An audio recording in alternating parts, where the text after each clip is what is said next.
Welcome back to another episode of the Unset Career Podcast. I have with me another brave soul who found me. What was it? TikTok? Think it was Instagram. Yeah. Instagram? Okay. Yeah, Yeah. it's I never know. So Connor reached out and said, "Well, maybe I can help." So, welcome, Connor. I had an idea that I've done this several times. It's been a lot of fun for me. Instead of just talking to people that, like last week's episode, we talked to Sarah, who has gone through her evolution from 9 to 5 to something new. Um, Connor, who knows? Maybe she's there sometimes, or maybe he's there. I'm still thinking about all these past. And so, yeah, welcome. Thank you. Thank you, Ken. I'm happy to be there. Look, first off, I'm happy to follow your pace here on whatever you think is best. And I did reach out on Instagram. I tend to be a loyal Instagram Reels user. I know there's some TikTok people out there, and I admire that. But no, I'm an Instagram guy, so kind of saw Nice. you on Instagram.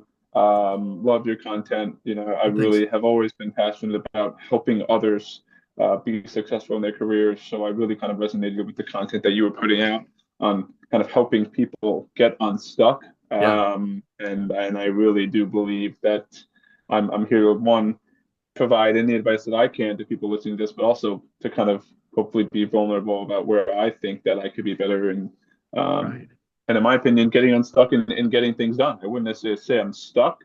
I would say I'm always just trying to figure out what next steps in my life look like. What do I want to take on? What do I not want to do? But really, most importantly, what is the thought process that I use to get there in Yeah. terms of figuring out what the next step is for me? So I appreciate you having me, Ken. Yeah, this whole project, I guess I can call it that, has been a lot of fun as I've met people and learned about what's going on. And it's not been that I'm not that far removed. It was a couple of years ago that I decided that I was going to take some bold action. And so Right. we may talk about that, but let's talk a little bit about where you are from a career standpoint. Anytime that somebody wants to connect with me to be on the podcast, I have them fill out a series of questions, and so I get a very basic idea of what's going on. But give us a couple sentence summary of what your um, kind of your plan was at the start of your career, kind of where you are now, where you see things going in the future. Yeah. So a great question. I'll start off on my childhood. I grew up in New Jersey, and I am lucky to have amazing siblings of mine who I've looked after, who I who I look for support and motivation. Grew up in a great household in a great town. Loved where I grew up. Loved my friends. Continue to be close with a lot of my high school friends.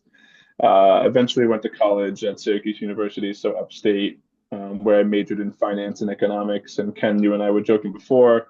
My mom's a lawyer, my dad was in banking, and I really didn't want to be a lawyer. I thought the finance side of life would be a little bit more my pace. I was always told from a younger generation, or I'm sorry, from a younger age, my sister would yell at me saying that I would be the type of person that would go up to a car with people that said they had candy in it just because I was such a people person. And she was always yelling at me for me approaching strangers. Um, but I figured that would be the best path for me. Always kind of had a passion for understanding financial markets, whether that be interest rates, volatility, whether that be kind of understanding what is a mortgage, understanding how do people use debt, understanding how do people with money get more money? Yeah. I always kind of had an infatuation around money and at least understanding the inner workings of it. And I look at Syracuse. I think I made great relationships with my professors. Got involved. I was a resident advisor. Got involved in the community, doing various community impact clubs. I taught financial literacy to ESL students in the local community, and really kind of got involved. So I would say the theme of my career in life so far has been one, trying to climb the ladder, trying to Mhm. move up, trying to do things that are uncomfortable, like this Yeah. can, putting myself in front of cameras and on podcasts and various things, I think is important. But so trying new things has been important to me, but also helping those behind me kind of, each one should really teach one and lift someone up behind them. So that's kind of been a story of my life and a theme. And Yeah. look, overall, I've been in the finance space. I've loved it. I have had the pleasure of doing a lot of different roles where I am, and had the pleasure of getting a whole lot of different experience. So for me, it's been the experience part. I've been learning so many different things in each role. But to me, honestly, when I explain my resume to anybody or I explain my career, it really has just been me trying to get a better idea of how I can hone in certain skills, right? When I did certain skills in the business and I was in a marketing team and I was specifically learning how do we acquire new customers, Uh-huh. right? Then I moved into a more senior role advising a senior person. And then it was, okay, learning about how does a senior person run a business? Then moved them, kind of a more business development side of how do we essentially, at the time we were working with AI and APIs and all these different things in the technology sphere that really weren't all that available at the moment, and understanding how we can make money on it. I then moved to be a little more client facing in the past 3 years, and have had the pleasure of advising in front of a bunch of different clients, a bunch of different sectors, a bunch of different things. So I've loved it. I've enjoyed it. And that's kind of been the path. It's been a lot of growth, trying new things. And I think I like to view my career as a subway stop, kind of. Uh-huh. And I think other people should, right? Yeah. Because some subways are have stairs, right? Some subways smell. Some subways have elevators. Some subways are really hard to navigate. Some are longer than others, right? Some are hotter than Right. others, colder than others. And I try to view it that, kind of as my career, and I think others should as well, which is looking at your career from a standpoint of saying each stop might not be the place that I want to be in that exact moment, but it's Yeah. going to get you to where you want to be. And you have to get to every stop in order to get to the next one. And that's I would say would be sum up well what I've been thinking and how I tend to navigate my career decisions and even my life decisions at least. Right. Yeah. Yeah. And a lot of times I think there have been ways, at least in my experience, that um I find that the subway stop that I assume is the destination is just a stop. Right. And sometimes the stop isn't where I wanted it to be. It didn't stop where I thought it should. And so just kind of taking what happens and rolling with it can can be a way to navigate your career um, without yeah, just taking things as they come because sometimes the way things happen isn't the way that you imagine they were going to. Um, what is it so far in your career? What have been some of the things that you've loved the most about being in finance? Yeah, the Ken, there's a couple of things really. One, I think there's it's one, people I think with passion, right? Passion for wanting to be there in the day to day, being in person, and really, it's really also okay. Not just been the passion part, really, not just been. I think everyone wants to succeed together. Mhm. I think it's just been every day is different. I Okay. don't ever feel like one. I'm always happy to go into work because I know I'm going to deal with a different challenge, right? So it's the people, it's the challenge. It's the knowing that what you're doing is making an impact globally, Hmm. right? If you're with you're talking to a specific client or you're helping a client do a specific thing or transaction or whatever that might be, um, you're helping people with their business and with their day to day. So Yeah. it's the helping part as well. But I would say the last piece is really it just every day I'm learning something new Mm. every day. And I look back and yeah, in my moments of frustration when the model isn't right or what you're doing isn't working or you're trying to get to this number and it's not getting there or you're trying to find a solution for a client or whatever that might be. I look back and there's been so many learning moments in those hard moments. I'll also say this, Ken, is that some of the roles I found myself in, that wasn't my first choice. Mm. But the amount that I learned, right? The amount that I learned from really just diving in the deep end. I call it drinking from the fire hose, Ken, has been the roles where I've learned the most. So just these hard roles, I think from the beginning, where if you had asked me if you had done a pre-game interview and a post-game interview, it would have been completely different in terms of how I felt or what my thoughts were about the role. So really just the people I think who have a garnered vision, and who work together to get to that vision. And it's competitive and it's fast paced. But also I get to help others Yeah. in my day to day. As I moved up, I've been less from the, putting my head down and just saying yes to everything, and doing what I'm told and doing it well. Now I've been able to be more strategic and help Mhm. others be successful as well. So it's been a couple of things, but those are, I would say, my main four is the passion, the people, the fast paced, and really kind of just the challenge of the day to day, and that no day is different. Yeah. Um, I'm curious because a lot of times we have a destination. There's the traditional career ladder that you take this step and then you go to this level, this step, this, and it's kind of an established path. Is that something that you found helpful? Is it restrictive? How has that model affected your approach to your career? Yeah, Ken, it's a great question because one thing I constantly have started to realize about myself is I like being entrepreneurial, Okay. right? And I think often when you're in a stage, or if it can be finance, it can be marketing, it can be anything. Hmm. If you're in the corporate world, sometimes there is like this, if you do this, you will get that. And Mm. when you do that, you'll get this. And and I think that's great. I think the positives are it keeps you lasered in on a vision.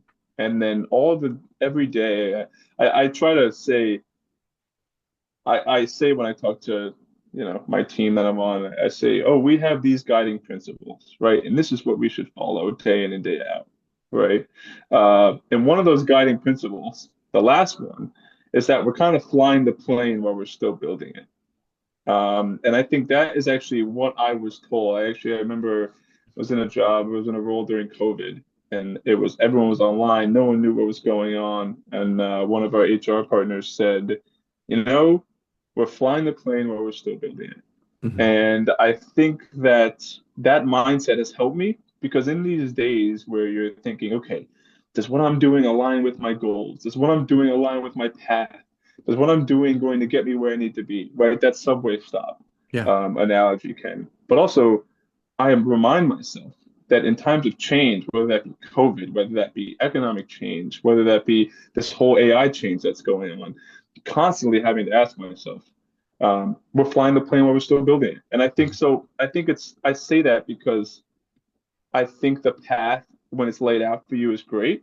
But I also think what they don't tell you is that there's going to be ups, there's going to be downs, lefts, right, lateral moves, upward moves, moving to different places, doing things you might not want to do. But I think that for me, that flying the plane while we're still building it embraces, or it motivates me to always be thinking Mm. that I have to be a little bit entrepreneurial. I have to think outside the box. I have to be unique. I have to challenge myself to take on hard things because, like during COVID, it's those initial learnings when we were flying the plane while we're still building it right at takeoff. Okay, oh, the wing's broken. Oh, we got to fix this. Okay, that's broken. We got to fix it. Okay, the engine gives us a problem, whatever that may be. So I hope that answers your question well. I think the aligned path is great. I Hmm. think the downfall of it is that sometimes it might not force you to think outside the box, which I think Mm. you do need to consistently do. And the aligned path, the path that wasn't, I always say this, but the path that was corporate America 30, 40 years ago, I think is totally different now. Okay. And I think there's things that albeit stay the same, but I think there's other things that are kind of dynamic as well. So I constantly try to remind myself that. And by the way, I've learned the hard ways. Only learned through the challenges I've gone through. That okay, I have to be nimble. I have to be agile. I have to think Yeah. on my feet. I have to deal with ambiguity. The path might be lined out, but most likely for me, I don't think that'll be the path. I think it's constantly reviewing it. And it sounds like that's what you help Yeah. people do with on a day-to-day basis Yeah, is exactly. figure out, you know, that next step. Yeah, because I think there, which that was my next question, by the way. We get into this. And by the way, he didn't tell me that, by the way. I hope the This is not scripted, audience knows this is not scripted at all. but we get and I think this happens maybe more as we age. We value consistency. We think it's safety, but we value consistency over innovation, entrepreneurship, things like that. You mentioned that word, which I think a lot of people assume means they drop the traditional 9 to 5 and go out on their own. And it doesn't have to be that way. I think the entrepreneurial mindset of the way you described it, approaching the stop that you're at from a different perspective outside the box, to ask the questions, to focus on opportunities that may set you up for a more fulfilling, more rewarding life. Something that so when if somebody listening decides I want to be on the podcast too, I'm going to send you to you're going to fill out a form and just answer a few questions, which helps me know what would we talk about. And one of the things that you mentioned a couple times is you want to make sure that you're always stretching yourself.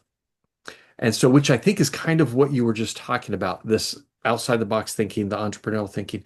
What are some ways that you do that when it's really easy to kind of enjoy the stop? That things are, you've got a flow, things are rolling. How do you pull yourself out of that and start thinking about, okay, what's an opportunity here that I might be able to take advantage of? Yeah, so there's really 2 points there, Ken. The first one, and let me think about this for a second, but the first one will be, and I'm getting better at this, by the way. I don't think I'm 100% when I explain this. Trying to find time within the day to really just focus on thinking. When I think of myself, like my best ideas or the best strategy or whatever it might be, my best creations have come when I'm not really exactly trying to think about it, right? It's Okay. when I'm at the gym for that hour when I'm just like, okay, I'm just locked into myself, and that hour during the day is my day that I'm not going to look at email, I'm not going to do this, I'm just going to kind of think, right? And I got to start maybe bringing like a little notepad with me so I can kind of really write these things down, right? I think that's my next best thing. So I'm trying to be more intentional about taking time out of my day to think, especially as I've gotten older, especially as I've moved up in my career, senior visibility wise. And that's, I think, one of the most important pieces for me. That's the first thing. The second thing, I constantly remind myself. I'm a big I like to sometimes like read autobiographies. I like to, most importantly, I'm a big YouTube guy. I love watching YouTube videos of interviews, whether that be CEOs, really prominent leaders in corporate America or just in the world in general. And I always take myself back to think of, uh, you have prime examples of companies who were at their heyday, who were at one point number one, right? Whether that be some internet companies or tech Mhm. companies, right? And and from when I hear CEOs and leaders talk, there seems to be a constant reminder in their company that yeah, we might be the best of the best right now. I think of Jamie Dimon as an example. Jamie Dimon, he is always thinking, okay, we need to be better. We need to be constantly thinking 10 steps ahead, Yeah. right? He's never saying, oh, I rule the world and my opinion matters and my company is the best at what they do. No, it's a constant fight for improvement and a constant fight for challenging the status quo and a constant fight to making sure that are we really doing this as great as we can. Right. So I really just try to remind myself that some of the biggest companies at one point were huge, Hmm. right? But maybe at some points it was almost like, oh, okay, we did it, right? I think of like Kurt Right. Signetti, the Indiana football national championship win a couple of weeks back. Like the day after he took a break, and the next day he was back on the road doing it again. And I think when I Yeah. look at the best of the best at what they do, and by the way, in whatever field, this isn't just the finance field I'm talking about. I'm just talking about Right. in general. It's a effort to never be stagnant and to constantly always be changing and evolving your mindset given market conditions, given geopolitical um, conflicts or tensions or issues. It's a it's an understanding of what the environment is, but also saying, okay, well, how can I continue to outperform? And that's you got to be open to change. So I try to take time out of my day to really force myself to just, I wouldn't even say force myself to think, but like force myself to kind of be free in the mind Uh-huh. to where ideas come up. But as well, I always remind myself that if I'm not making myself uncomfortable, or if I'm putting myself in positions to where I feel like I've topped out or Uh-huh. I've learned as much as I can, then the step is, okay, well, what's next? Right. What's my blind spot? Yeah. I think one of the dangers of the traditional, and when I say traditional, I mean this is the mindset that I grew up being fed by parents, teachers, bosses, etc. That you go to work for a company and you put your head down, do your job, and then get promoted, and things will work out, and then you can retire after a lot of years of mediocre existence. Right. And so that's one end of the spectrum. I think the other end of the spectrum for a lot of people is, well, let me chase the next promotion. And then I get that, and then it's time to chase the next promotion. There's no end. And I wonder if there's a happy medium. Because I think that um, think about a goal. Uh, I was talking to a friend, and this is a while back now. He did a TEDx talk. I did two TEDx talks last year, and he did I love one. it, by the way. You gotta Oh, teach me thanks. something about that. I love TEDx talks, and those are awesome. They're great ways to think about things in a little bit of a different way. So Yep. my friend Reed did this TEDx talk, and he pulls me aside afterwards, and he said, "Can I ask you a question?" I said, "Yeah." He said, "Is it normal to just feel like that's it?" And I said, "Yeah," because we've, at least the way that I kind of was trained on how the purpose of life is to achieve goals.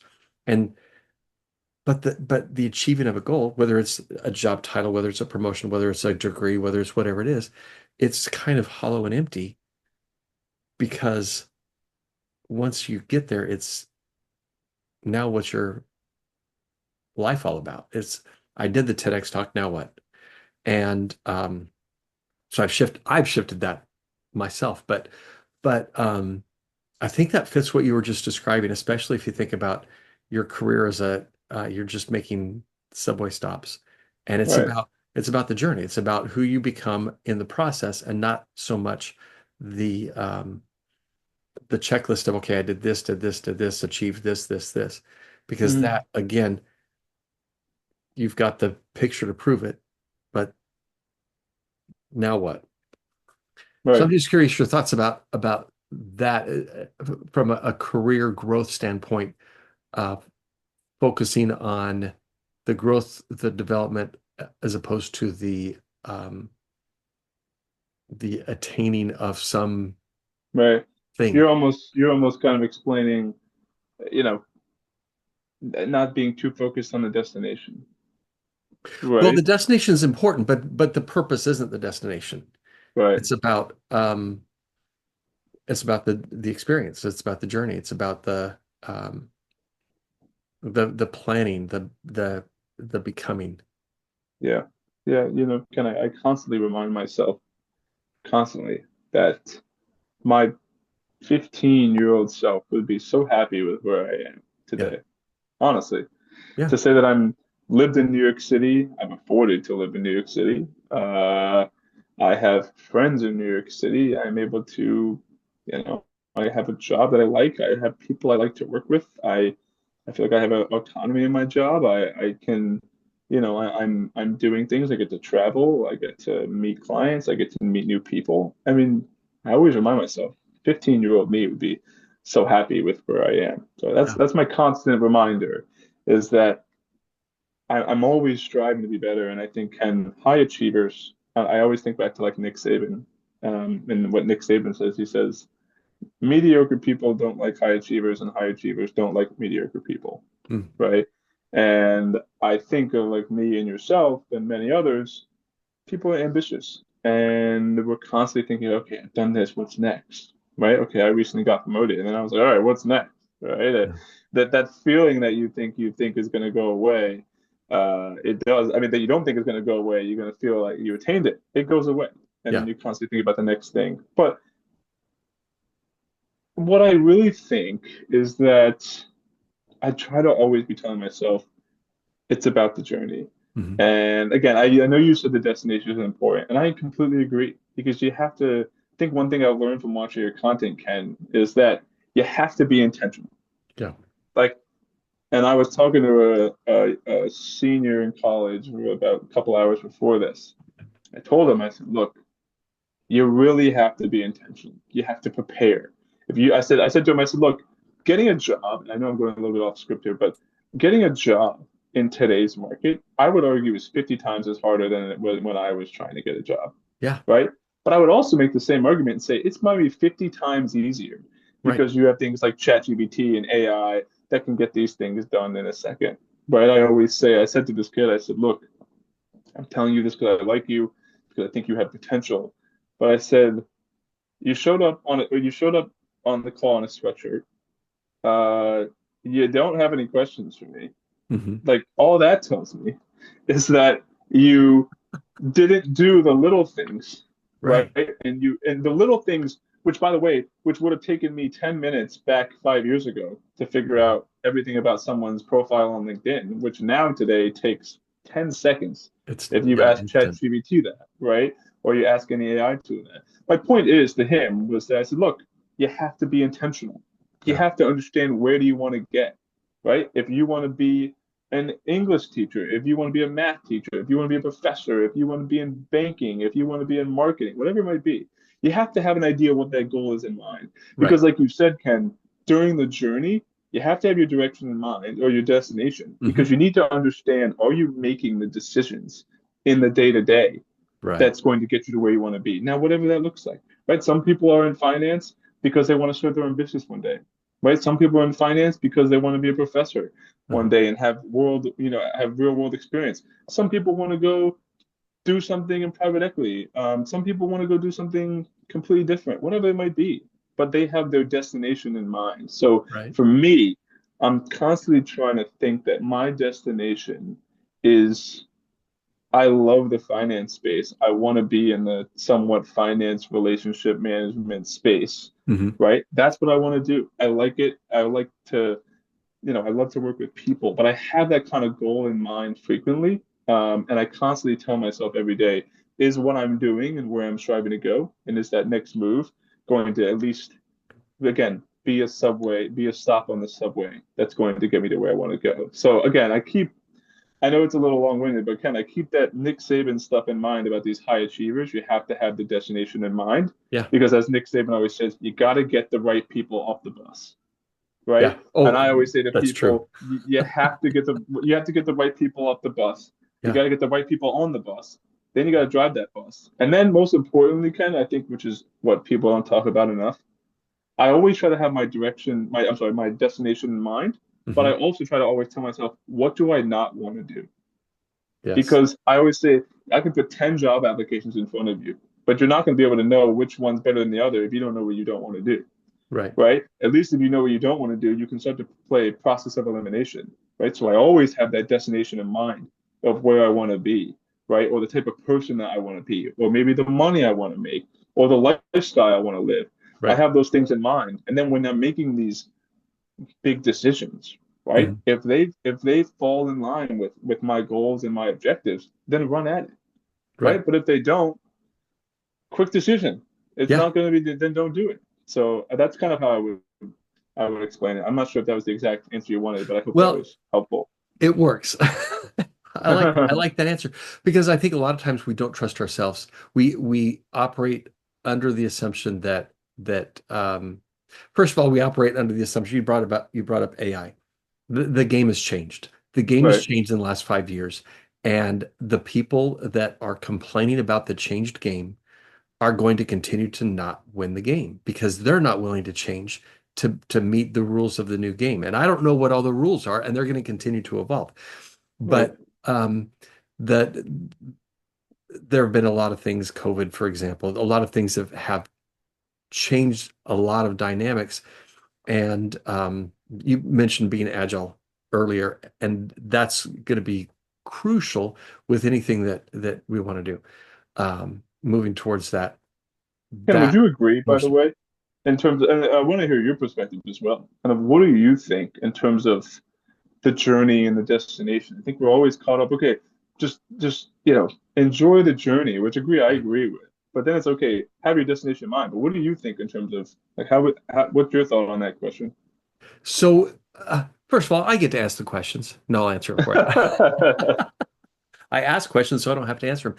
No, I think one of the things that if I were talking to myself at your age, today talking to my earlier version of myself, I would say really a lot of what you just said.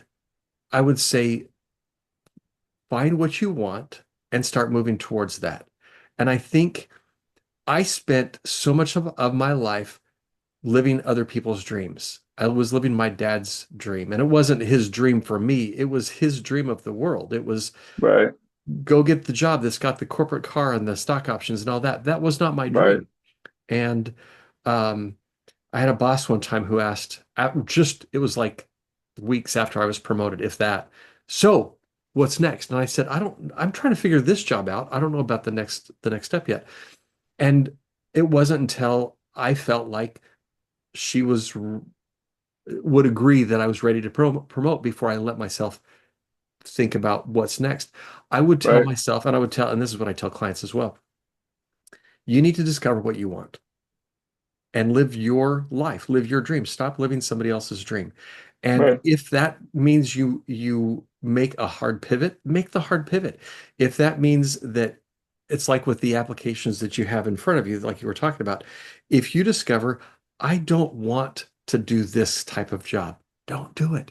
If that right, job is offered to you, don't take it because right. you don't want it. Stop living the life that somebody else thinks that you should. And because other people are going to say, and I'll give you an example. I have a client that was frustrated with her job, and but it's the perfect job, as in that's air quotes.